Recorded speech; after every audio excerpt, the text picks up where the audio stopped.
अमोल पालेकर नावाच्या थोड्याशा रूमानी आक्रिताची कहाणी. ज्येष्ठ अभिनेते, दिग्दर्शक व समाजकार्यकर्ते अमोल पालेकर हे येत्या 24 नोव्हेंबरला 80व्या वर्षात पदार्पण करीत आहेत. त्यानिमित्त त्यांच्या कार्यरत जगण्याबद्दल काही.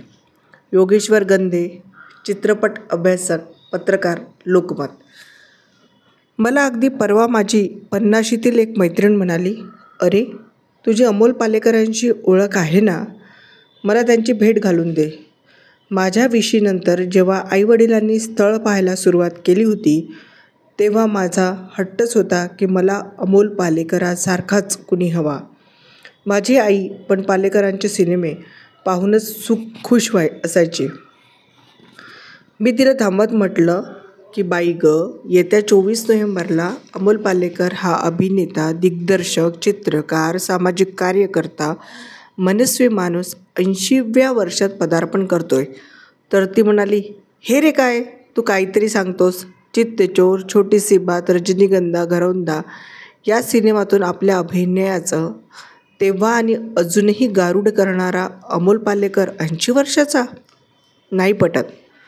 हळूहळू माझ्या नजरेसमोर गेल्या 45-50 वर्षाच्या आमच्या मैत्रीचा आणि चित्रपट चळवळीचा पटच सरकू लागला. 1980च्या दशकात व आणीबाणी कालखंडातील हिंदी सिनेमा हा बासू चॅटर्जी, ऋषिकेश मुखर्जी, राजश्री प्रोडक्शन्स यांचा होता आणि प्रामुख्याने अमोल पालेकर या टिपिकल मध्यमवर्गीय अभिनेत्याच्या भोवतीच फिरत होता. 1971च्या भारत-पाकिस्तान युद्धाने एकूणच देशात उत्साहवर्धक परिस्थिती नव्हती. काळा बाजार फोफावला होता, राजकीय अस्थिरता होती, प्रत्येक गोष्टीला रेशनिंगने मध्यमवर्ग पिचला होता आणि त्याचा मोठा परिणाम 20-25तल्या युवकांच्या वागण्या बोलण्यात दिसत होता. यातूनच आलेला मूर्तिमंत, गबाळा, बावळटपणा, निळभट भित्रेपणा नेमकेपणाने दिग्दर्शकांनी अमोलच्या रूपातून प्रेक्षकांसमोर आणला होता.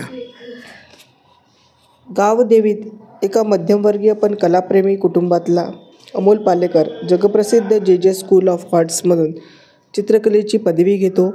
तिथूनच नाटकाशी नाळ जुळते आणि दुबे, बादल सरकार, तेंडुलकर, मोहन, राकेश, धर्मवीर भारती अशांच्या सानिध्यात त्याच्यातला नट आणि दिग्दर्शक घडत जातो. पण त्या काळात केवळ नाटक व चित्रकला यावर पोट कसं भरता येईल म्हणून मग हा मध्यमवर्गीय एका राष्ट्रीयकृत बँकेत कारकून होतो. म्हणजे बघा, त्याने हिंदी चित्रपटात साकारलेल्या सर्वच भूमिका या त्यांच्या वैयक्तिक जीवनाशी किती एकरूप होत्या. मनाच्या भुकेसाठी कला आणि पोटासाठी नोकरी हाच मध्यमवर्गीयांचा स्थायी स्वभाव आहे. गावदेवी, सारस्वत कॉलनी ते जुहूतल्या चिरेबंदीपर्यंतचा अमोल पालेकर या सामान्य माणसाचा नट, दिग्दर्शक, चित्रकार, समाजव्रती म्हणून झालेला असामान्य प्रवास मोठा व थक्क करणारा निश्चितच आहे.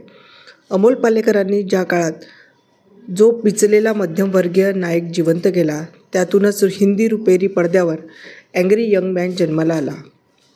किती आगळीवेगळी नाटकं, मालिका, हिंदी, मराठी, बंगाली, कानडी चित्रपटातील अभिनय व दिग्दर्शन, राष्ट्रीय आंतरराष्ट्रीय सन्मान, अनेक चित्रप्रदर्शने, अनेक जगप्रसिद्ध पुस्तकांची जॅकेट्स आणि वेगवेगळ्या वाटेवरचे दिग्दर्शित केलेले चित्रपट प्रेक्षकांच्या मनातून पुसले जाणार नाहीत.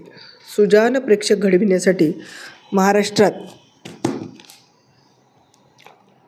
चित्रपट संस्कृती रुजवून पालेकरांनी सुरू केलेली अभिजात चळवळ असो, नाना पाटेकरांच्या सहयोगाने पुण्यात केलेले हरितपट्टा जतन व संवर्धन असो, अगदी कोकणात माणगावला उभारलेले आंतरभारती भवन असो, हे सारे पालेकरांच्या स्वभावधर्मातून फुललेलं कार्य दुर्लक्षून चालणार नाही.